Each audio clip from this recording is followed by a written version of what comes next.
great EDH deck doesn't have to drain your wallet. In fact, there are numerous ways to increase your deck's power level and keep it at a low price tag.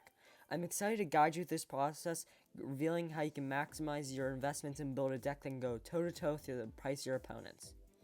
The key is to scout for cards that fulfill the same purpose as their pricier counterparts. Think of each card as a tool in your toolbox. You don't always need the shiniest, most expensive tools to get the job done. Sometimes a simple screwdriver or a budget card can turn the tide just as effectively as the latest power tool or high cost card. The more expensive cards are, usually the better in the fact they do more, lower CMC, or even lower supply. Yet budget cards often serve a similar function, can synergize beautiful with your commander, offering a cost-effective alternative that keeps your deck competitive.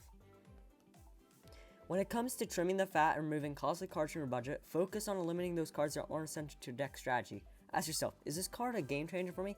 If it's merely nice to have and not crucial, seek out cheaper alternatives to maintain your deck's effectiveness without inflating the cost. This approach not only saves you money, but ensures your deck functions nearly as well without those pricier cards. Learn to evaluate cards based on their potential impact in a game rather than their monetary cost. Many affordable cards can outperform expensive ones in specific scenarios or deck archetypes. Build your deck with the ability to adjust to different game states.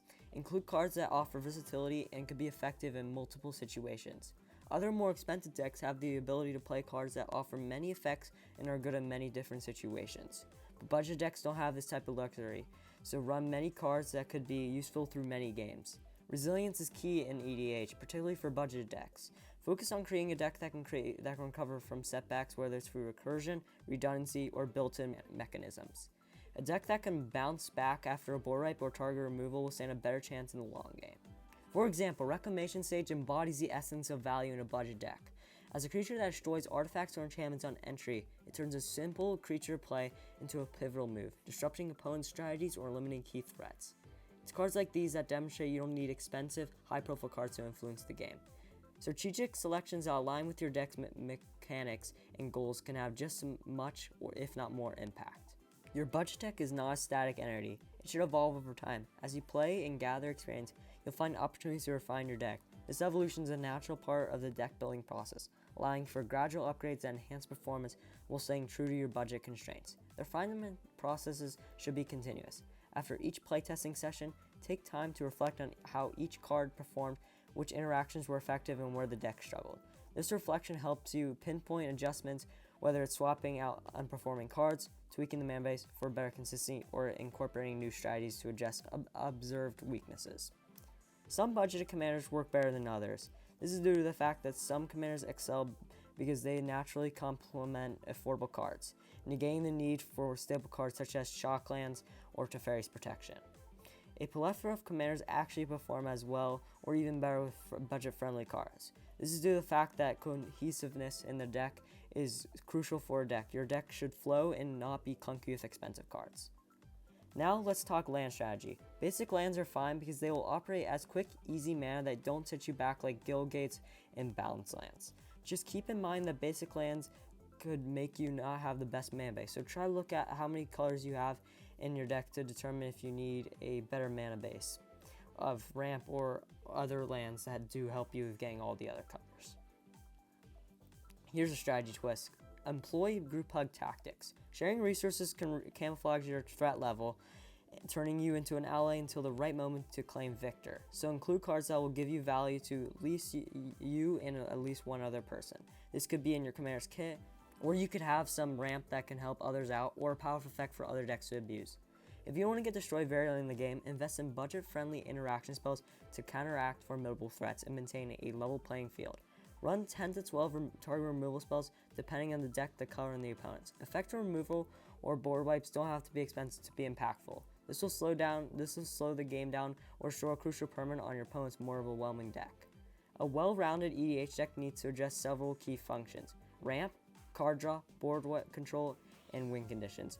Prioritize finding budget-friendly options in each of these categories to ensure your deck is capable and competitive. Use the cards you're given.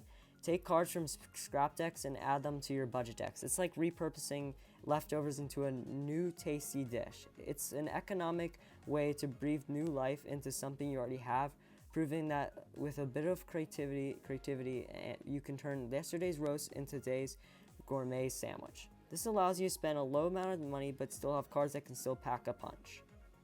Playing a budget commander often sets certain expectations among opponents. Use this to your advantage by employing physiological tactics like bluffing or playing the underdog.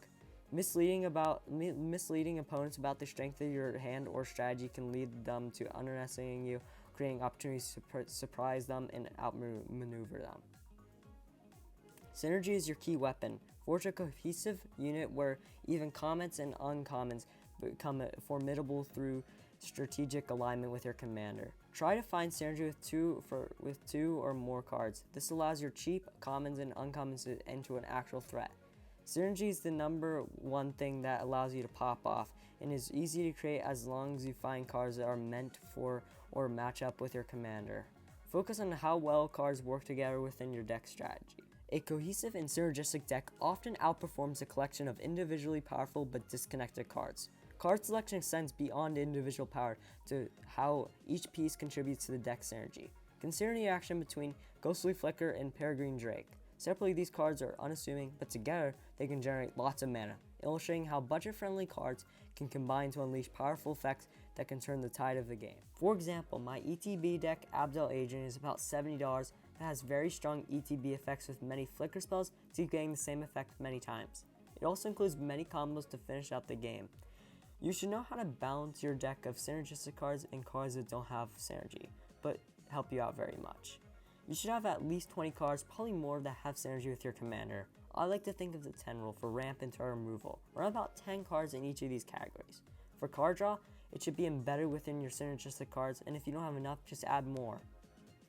In EDA, strategic play can often be the difference between winning and losing, and this is even more pronounced in budget deck building. Mastering advanced play techniques can significantly enhance the effectiveness of a budget deck. EDH is much about politics as it is about gameplay.